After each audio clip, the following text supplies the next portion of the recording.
বড় ভিডিও না দিতে দিতে একদমই বড় ভিডিও দিতে ইচ্ছা করে না। আজকে অনেক দিন পর একটা ভিডিও নিয়ে বসলাম। ভিডিওটা আমার অনেক আগের করা, তারপরে ভয়েস দেওয়া নিয়ে আর কি দেওয়া হয় নাই। আর সব কিছু রেডি করে রেখেছিলাম, শুধু ভয়েসটাই দেওয়া হয় না। আজকে বানাবো, বিকালবেলা একটু স্যান্ডউইচ বানাতে আর কি ইচ্ছা করলো, তাই আর কি রান্না করে চলে গেলাম। স্যান্ডউইচ বানাবো, কিন্তু মেয়োনেজ তো বাসায় নেই, তাই মেয়োনেজটাও আর কি নিজেই বানিয়ে নিলাম। এখানে ডিম পোস্ট নিয়েছি 3টা।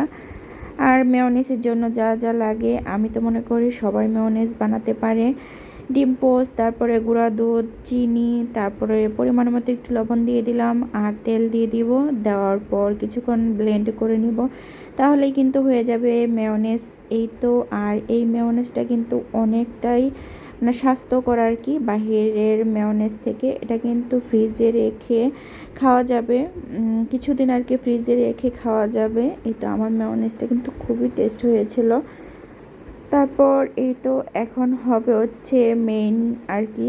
এখন আমি মাংস সিদ্ধ বসিয়েছিলাম, এখানে গোলমরিচ দিয়েছি, গোলমরিচ দিয়ে আর কি মাংসটা সিদ্ধ করে নিলাম। আদা রসুন একটু বাটা দিয়ে মাংসটা এভাবে সিদ্ধ করে নিলে গোলমরিচ দিয়ে, তাহলে মাংসের যে একটা গন্ধ সেটা কিন্তু বেশি একটা থাকে না আর কি। তারপরে ভালো করে মাংসটা সিদ্ধ করে নিব। আর এদিকে আমি পাউরুটিটাকে একদম স্লাইস করে কেটে নিচ্ছি সাইডগুলা। আর আজকে যেহেতু বড় পাউরুটি নিয়েছি, তাই আর কি সাইডগুলা কেটে নিচ্ছি। আর তা না হলে কিন্তু আমি কাটি না, ছোটো পাউরুটি হলে একসাথে এভাবেই দিয়ে দিই। তারপরে এই তো চামচের সাহায্যে আমি মাংসটা আর কি একটু ছাড়িয়ে নিচ্ছি। আর সব কিছু আমি কেটে নিয়েছি, গাজর আর হচ্ছে শসা কেটে নিয়েছি, খুব চিকন চিকন করে কেটে নিয়েছি। এখন এখানে আমি দিয়ে দিব হচ্ছে পেঁয়াজ, তারপর হচ্ছে গোলমরিচ দিয়ে দিব।